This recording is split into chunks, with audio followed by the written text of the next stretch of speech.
Bem, meus queridos irmãos, que a paz do Cristo esteja em cada um de nós hoje e sempre. Boa noite a todos.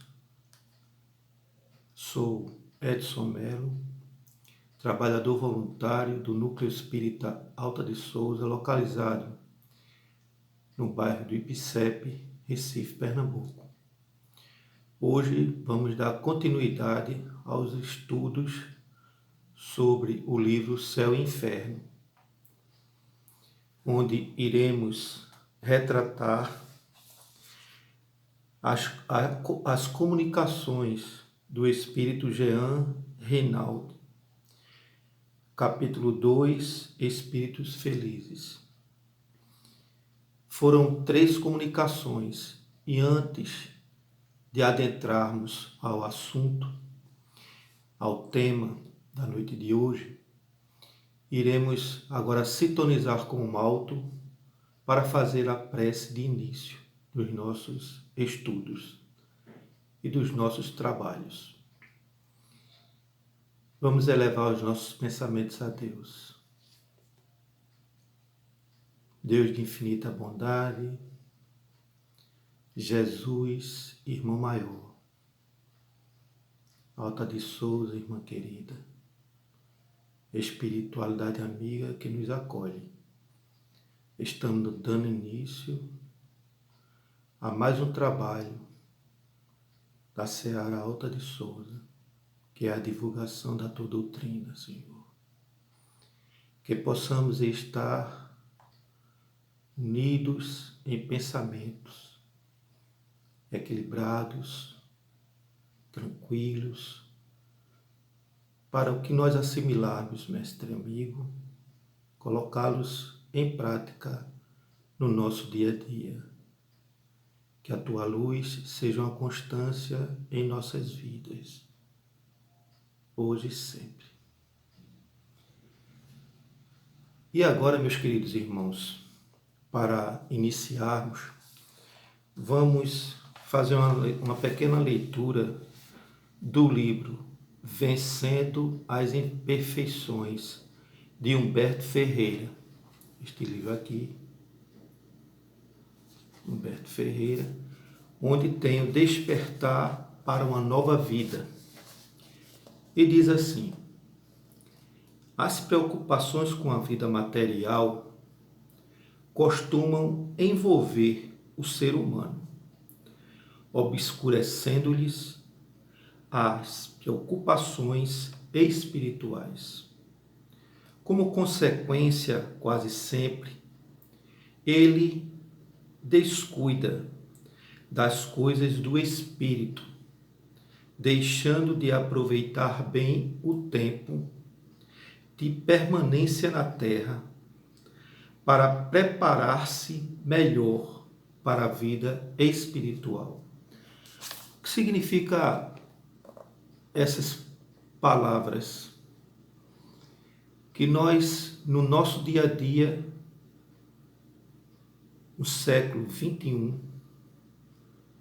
com tantas e tantas informações, notícias, novidades tecnológicas, muitas vezes, na maioria das vezes, das horas do dia, nos afastamos das coisas espirituais e nos ligamos mais às coisas materiais.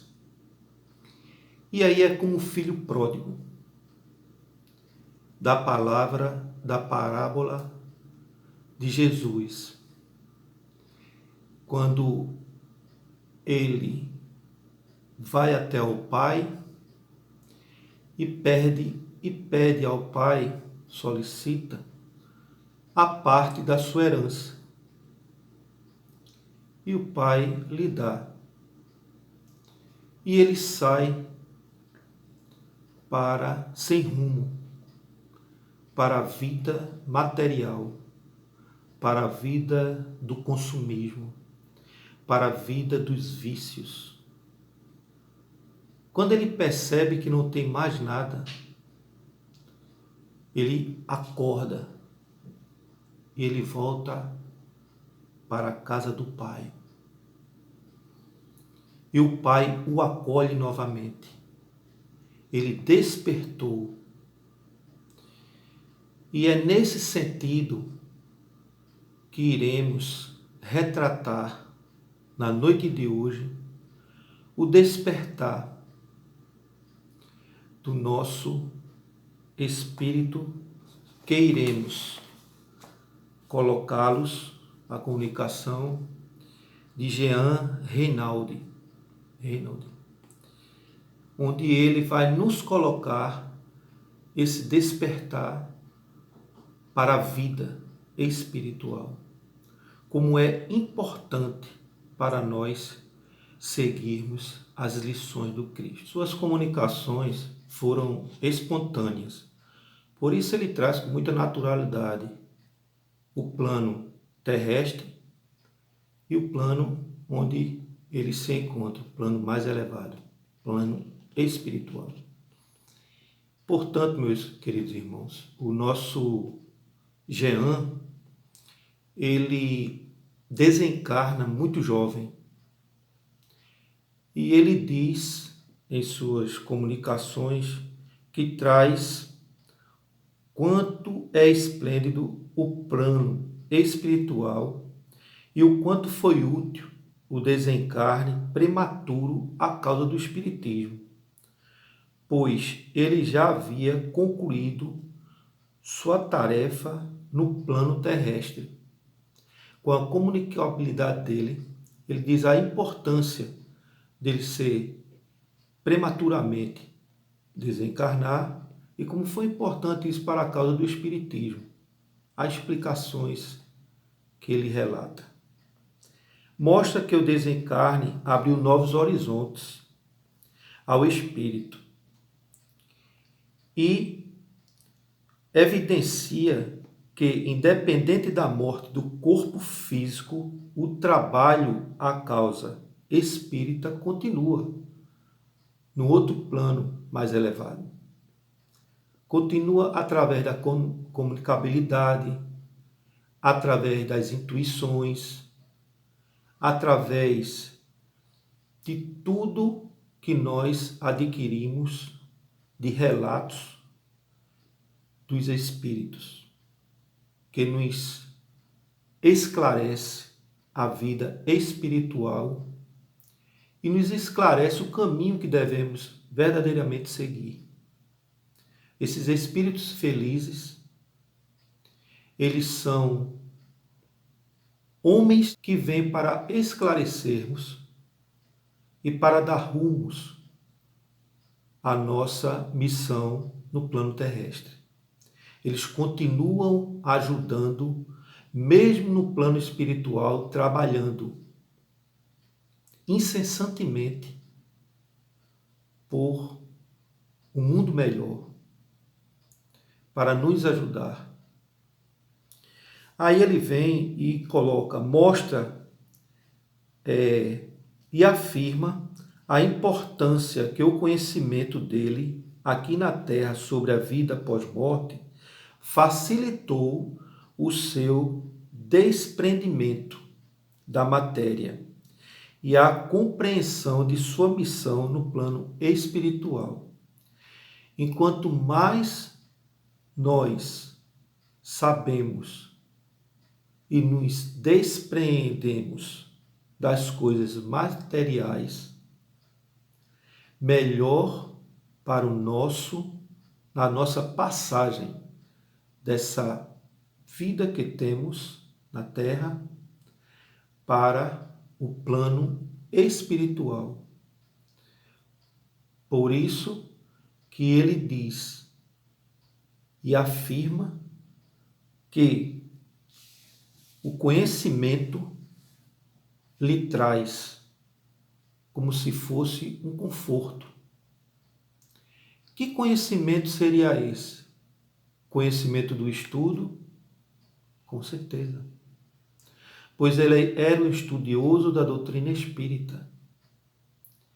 Ele sempre estava estudando a codificação e algumas obras complementares. Ele tinha a certeza que o outro plano da imortalidade da alma. Ele tinha a certeza da erraticidade. Ele tinha a certeza da lei de causa e efeito. Ele tinha a certeza da lei do progresso. Ele tinha a certeza de tudo que nós estudamos e acreditamos.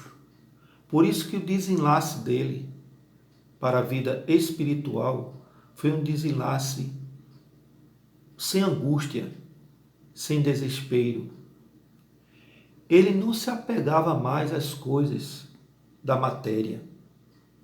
E foi muito suave a passagem dele para a passagem para o outro plano espiritual. Quando nós não estamos preparados, nós temos uma perturbação imensa. E muitas vezes nos agarramos às coisas deste mundo, às coisas materiais.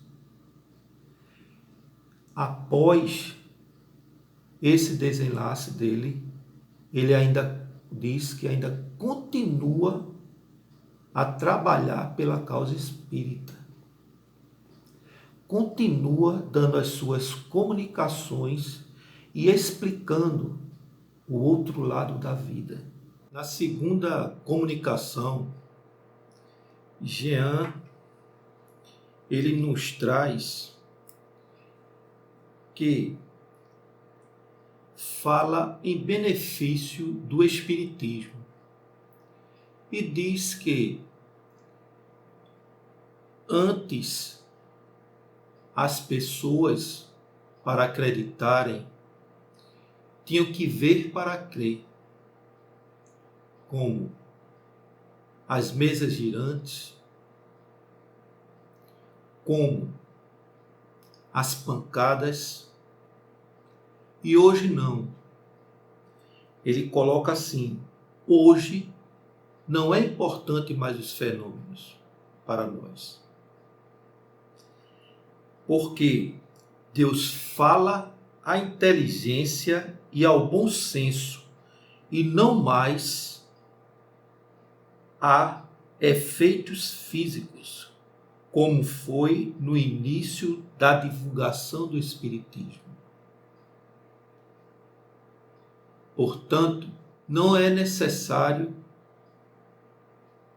que nós vejamos para crer os efeitos materiais, os fenômenos materiais, como eram no início da nossa doutrina.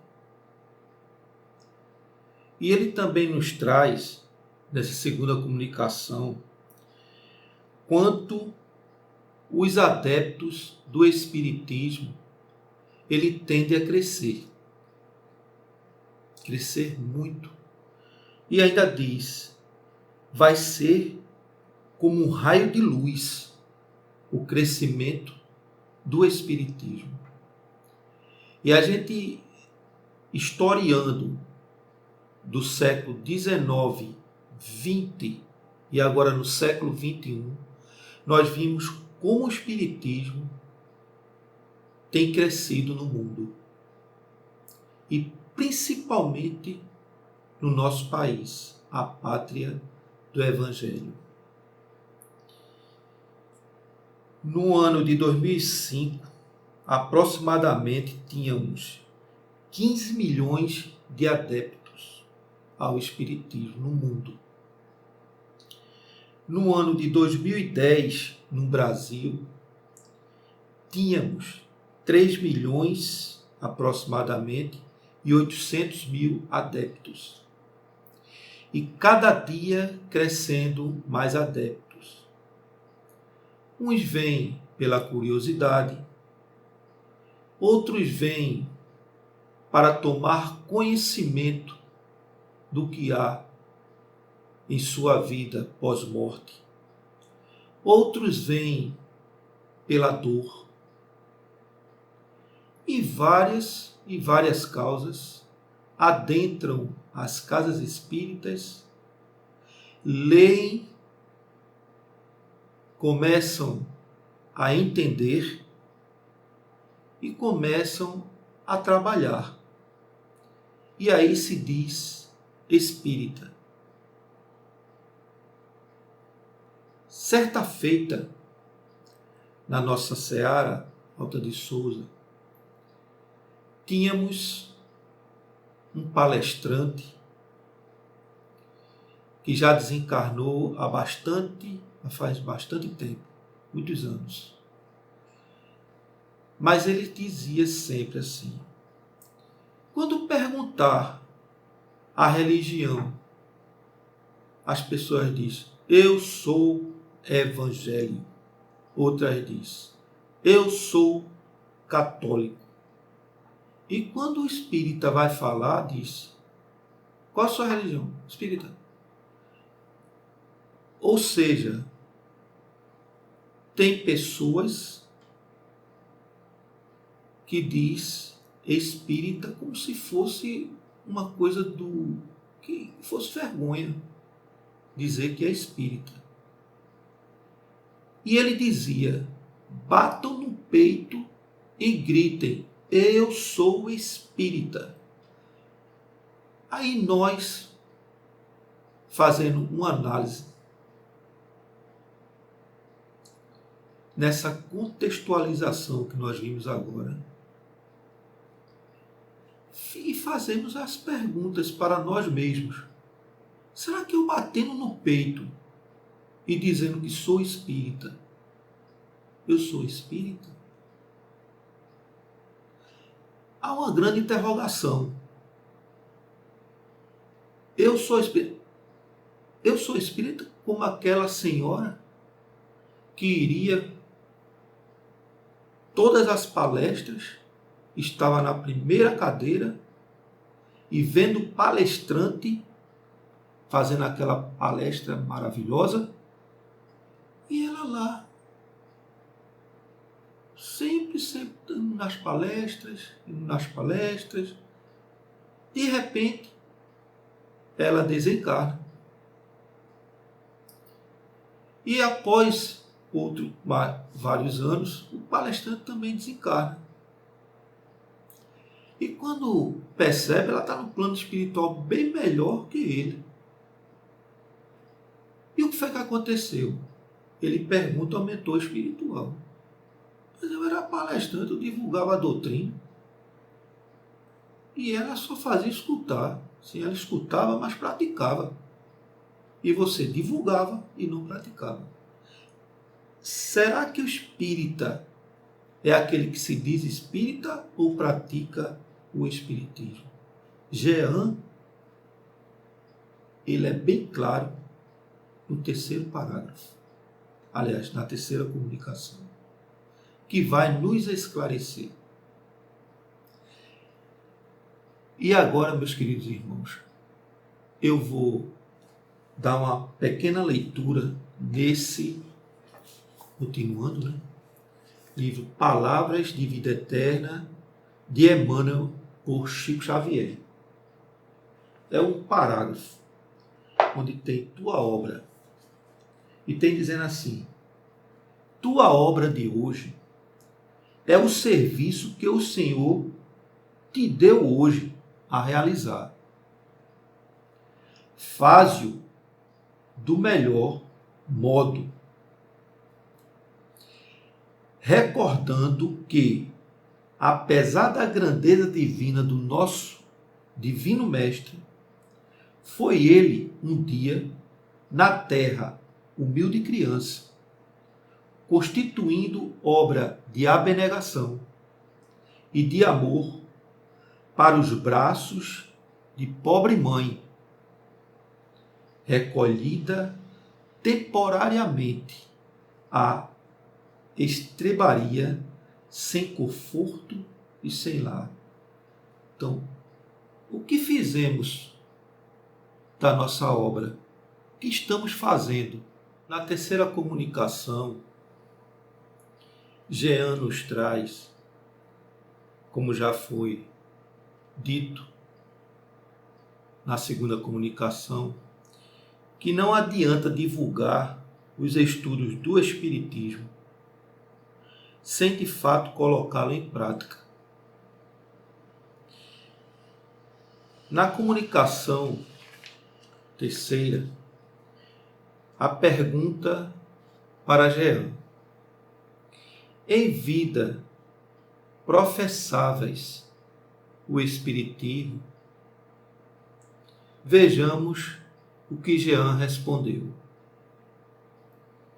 Há uma grande diferença em professar e praticar o Espiritismo. Muita gente professa uma doutrina que não pratica. Pois bem, eu praticava e não professava. Assim como cristão, é todo homem que segue as leis do Cristo, mesmo sem conhecê-lo. Assim também podemos ser espíritas, acreditando na imortalidade da alma, acreditando nas reencarnações, acreditando no progresso incessante, acreditando nas provações terrenas, atribuições necessárias, purificações e melhoramentos. Acreditando em tudo isso, eu era, portanto, espírita. Compreendi a erraticidade, laço intermediário das reencarnações e purgatório, no qual o espírito culposo se despoja das vestes impuras para revestir a nova toga,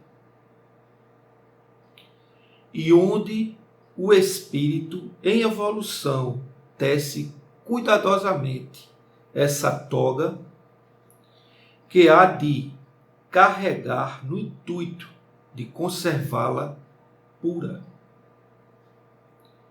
Compreendi tudo isso e, sem professar, continuei a praticar. Então, nós percebemos que a prática do Espiritismo é que nos torna espírita. Professar e dizer e ler, muitas vezes lê, e tudo que lê não serve de nada. Então, o Espiritismo é um grande instrumento para o crescimento espiritual. E esse instrumento nos faz a nossa reforma íntima. Muitas vezes, nós achamos que nós não vamos conseguir. Mas, quando nós tentamos, quando nós lemos, analisamos, compreendemos as instruções do Mestre Jesus, da espiritualidade amiga, que nos conduz ao caminho reto, e começamos a praticar os ensinamentos de Jesus, essa água clarificada que tomamos à luz do Evangelho, temos o progresso a seguir. Mas não vamos deixar a nossa obra para depois. Vamos fazer agora. Tentar ajudar, até porque tem no nosso Evangelho que a única forma de salvação é a caridade. Amar a Deus sobre todas as coisas e o próximo como a ti mesmo. Como é que eu posso amar o próximo a Deus se eu não amo meu próximo? A prática do amor, até porque quem ama cuida e quem cuida ama. E o amor é a caridade é o amor em movimento. Por isso, Jean, ele não professava o Espiritismo, mas ele estudava e praticava. Para nós conhecermos o Espiritismo, temos que estudar, temos que nos instruir, temos que nos esclarecer. Tantos estudos temos dentro da casa espírita, tantas obras temos para nos basear, mas é preciso a prática do Espiritismo. O livro de Joana de Ângelo, psicografado por Divaldo Franco, chamado Dimensões da Verdade,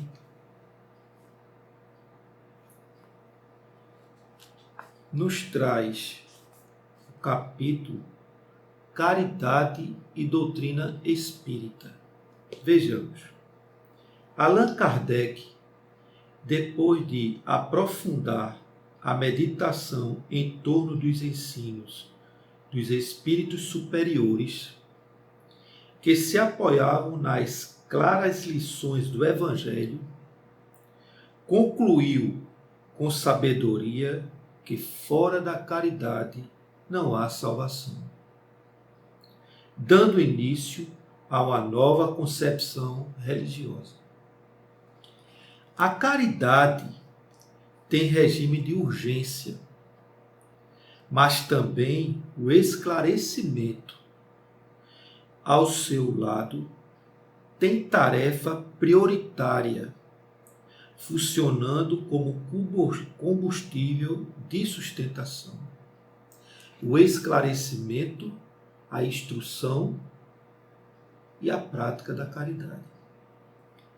Toda a narração de Jean, do espírito em que estamos relatando as comunicações. Para finalizar, no último parágrafo, o Espiritismo, por isso mesmo, é doutrina de amor. No entanto, referendado pelos Espíritos da Luz, o estudo merece regime de urgência e consideração especial, para que a doutrina em si mesma seja um sustentáculo à hora da amargura e do desespero, do sofrimento e do desamparo, para capaz de construir-se fonte preciosa onde o crente, em qualquer época e a todo instante, encontre a água viva a que se referia Jesus, clarificando as nossas inspirações de sermos melhores todos os dias, um pouco melhor. O que fazer nas nossas interrogações que tanto temos? que tanto procuramos respostas.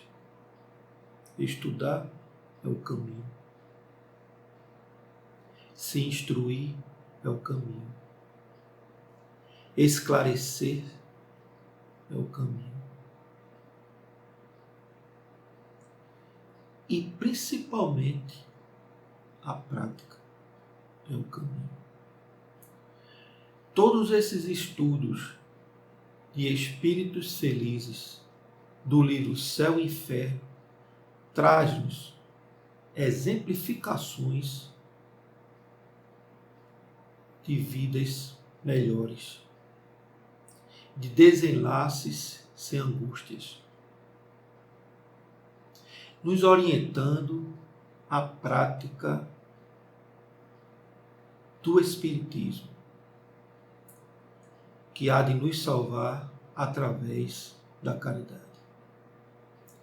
Por isso, meus queridos irmãos, vamos fazer as nossas reflexões, vamos estudar, vamos analisar, vamos filtrar o que há de melhor para a nossa reforma íntima, para a nossa existência aqui no nosso planeta Terra. Mas não vamos deixar para amanhã. Vamos fazer agora. O amanhã só a Deus pertence. Se a gente tiver que fazer, façamos agora. O agora a gente pode fazer. Diante de tudo que nós vimos, só nos resta agora agradecer por esse momento que ficamos juntos e que nesse momento que a espiritualidade nos ajudou, façamos a nossa prece. Jesus, Mestre de infinita bondade, és caminho, verdade e vida, com as tuas lições de justiça, amor e caridade. Estamos aqui a te agradecer por essas lições que nos ajudam, Senhor, a tomar rumo, a encontrar o caminho que devemos seguir. Que possamos, mestre amigo, colocar em prática os teus ensinamentos no nosso dia a dia. Que a tua luz seja um bálsamo salutar na nossa caminhada. Obrigado, Jesus. Obrigado, espiritualidade amiga. Obrigado, Altar de Souza. Que a tua luz seja uma constância em nossas vidas, hoje e sempre.